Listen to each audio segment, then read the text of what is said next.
अनूप, आपका बहुत बहुत शुक्रिया। आगे भी हम आपसे इस बारे में डिटेल जानकारी लेते रहेंगे। तो बढ़ेंगे आगे। आपको बताएं कि वज़ीर-ए-आज़म नरेंद्र मोदी के पार्लिमानी हल्का वाराणसी में 15वें प्रवासी भारतीय दिवस जारी है। प्रवासी दिवस 30 जनवरी तक चलने वाला है। वज़ीर-ए-आज़म नरेंद्र मोदी कल इस तकरीब में हिस्सा लेने वाले हैं और 30 जनवरी को सदर जमहूरिया इख्तितामी प्रोग्राम में शिरकत करेंगे। इस प्रोग्राम में मेहमान खुसूसी के तौर पर मॉरिशस के वज़ीर-ए-आज़म प्रोंद जुगन्नाथ भी शामिल होंगे। हम सब के लिए यह इसलिए भी महत्वपूर्ण है कि 3 दिवसीय प्रवासी भारतीय दिवस के अवसर पर हम सबको दुनिया के सबसे प्राचीन आध्यात्मिक और सांस्कृतिक नगरी काशी के साथ जुड़ने का अवसर प्राप्त हो रहा है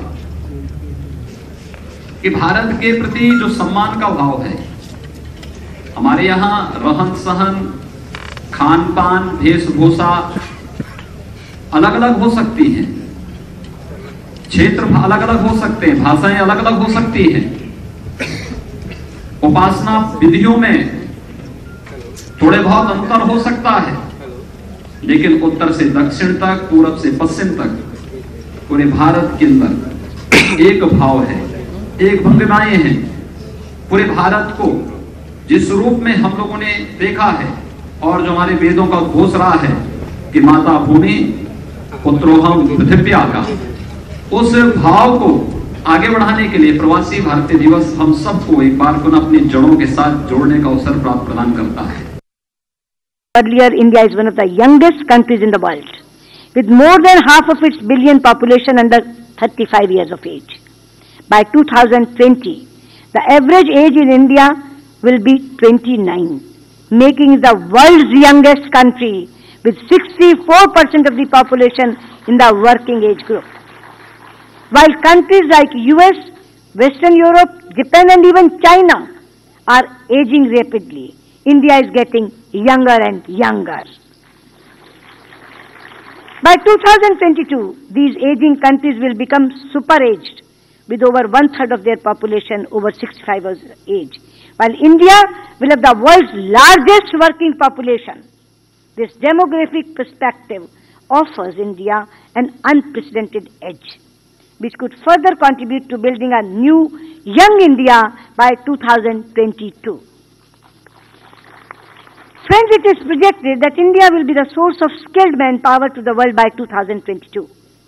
Our Skill India initiative is aimed towards making India ready to become the skill capital of the world by 2022. We have the Pravasi Kaushal Vikas Yojana, which aims to enhance the skills of Indian youth who seek overseas employment.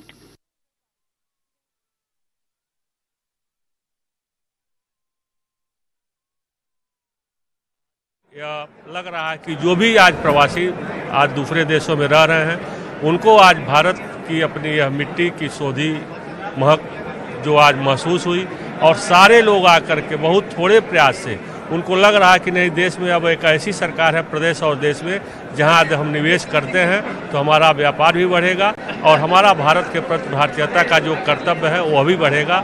और इसके लिए मैं हृदय से अपने प्रधानमंत्री जी को, अपने मुख्यमंत्री जी को बधाई देता हूं। जो प्रवासी दिवस, ये हिंदुस्तान का नाम विदेशों में, और पहली बार बनारस काशी में जिस तरह से केंद्र और प्रदेश में भारतीय जनता पार्टी की सरकार है और आदरणीय मोदी जी के नेतृत्व में, हम बगल के सांसद होने के नाते मैं इतना कहूँगी कि आज हम स्वयं गौरव महसूस कर रहे हैं। सांसद बनने का आज गौरव महसूस हो रहा है कि विश्व के लोग आज काशी में आकर के, और जिस तरह से प्रवासी दिवस हमारी सरकार सारे लोगों को रहने का, खाने का, सुरक्षा का सारी व्यवस्था स्वयं सरकार करके दी है, तो इससे एक तो कुंभ के साथ और प्रवासी दिवस, ये देश विदेशों में चर्चा हो गया है, देश का मैसेज होगा, देश का सम्मान बढ़ रहा है। तो आज मैं इतना ही कहना चाहूँगा। जब से सरकार बनी है 2014 में एज NRI, मैं 5 साल से 6 साल से वहाँ पे हूँ। सरकार बनने के बाद हमने ये फील किया है कि वाकई में भारतीयों का गर्व से सीना जो है चौड़ा हो गया है। 2014 के बाद 2 बार प्रधानमंत्री की विजिट हमारे यहाँ लगी और दोनों बार उनको बहुत स्नेह मिला। पूरी दुनिया आज हिंदुस्तान को जानती है, पूरी दुनिया हिंदुस्तान में मोदी को जानती है, मोदी जी को जानती है, प्रधानमंत्री को जानती है और उनको सुनती है।